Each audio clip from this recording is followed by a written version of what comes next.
Dalam pertarungannya melawan Stormfront, The Female berhasil mencolok dan mencabut mata Stormfront. Setelah itu, Stormfront mengamuk dan menyerang The Female secara membabi buta. Setelah itu di sebuah rumah sakit, The Frenchman dikontak oleh pihak rumah sakit saat mereka menemukan handphone milik The Female.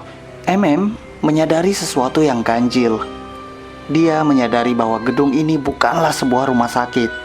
The Boys langsung bergegas mencoba untuk pergi meninggalkan gedung ini. Mereka terlambat. Regu superhero bernama Payback yang beranggotakan Stormfront, Mindroid, Soldier Boy, SWATO, dan Crimson Countess sudah sampai di lokasi. Stormfront menerobos masuk gedung ini. Butcher mengambil sebuah batu puing-puing dari bagian gedung yang dihancurkan oleh Stormfront. Dengan batu tersebut, Butcher menyerang wajah Mindroid. Setelah itu, Butcher mencoba untuk melumpuhkan SWATO, sementara Stormfront memukul Soldier Boy dengan tamengnya mencoba untuk merobohkan Butcher. Crimson Countess menghadang Huey.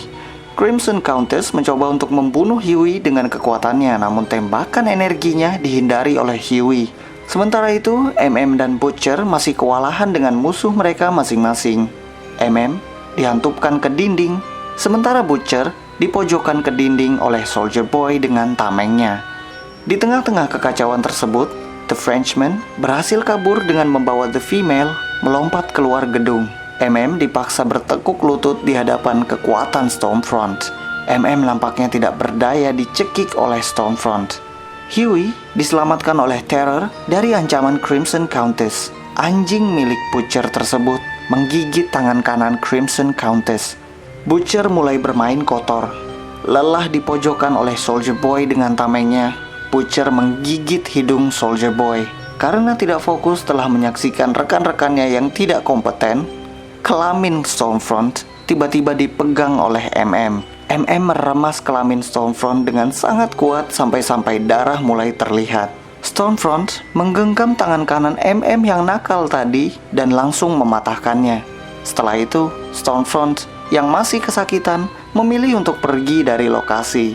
Crimson Countess melepaskan cengkeraman Terror, namun dia sudah terlambat karena tangan kanannya sudah nyaris putus.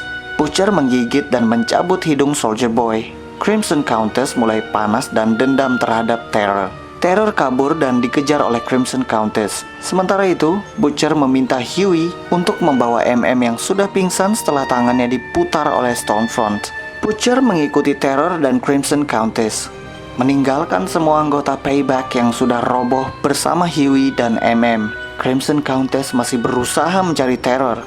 Tangan kanannya terlihat sudah tidak berfungsi lagi. Butcher yang bersembunyi di kegelapan melepas sabuknya. Crimson Countess akhirnya menemukan Terror. Dia sudah menyiapkan cukup banyak energi di tangan kanannya untuk membunuh anjing milik Butcher ini. Sebelum anjingnya dibunuh, Butcher menangkap Crimson Countess dengan mengikatkan sabuknya ke lehernya. Setelah itu, Butcher mengangkat dan mematahkan leher Crimson Countess yang langsung membunuhnya. Mindroid merasakan hal yang ganjil. Dia tidak dapat membaca kehadiran Crimson Countess. Seolah-olah seperti tiba-tiba Crimson Countess lenyap begitu saja. Payback pada akhirnya menemukan jasad Crimson Countess. Mindroid mulai panik melihat betapa berbahayanya The Boys. Mindroid mulai merasakan sesuatu. Mindroid mengatakan bahwa Butcher tahu kalau Mindroid sedang membaca pikirannya. Butcher memanfaatkan ini untuk mengirimkan pesan kepada Payback. Butcher mengatakan kepada para anggota Payback yang tersisa bahwa mereka adalah targetnya selanjutnya. Cek juga playlist The Boys ini untuk menonton cerita-cerita dari komik The Boys. Cek juga channel saya untuk menonton video tentang komik DC dan Marvel. Terima kasih.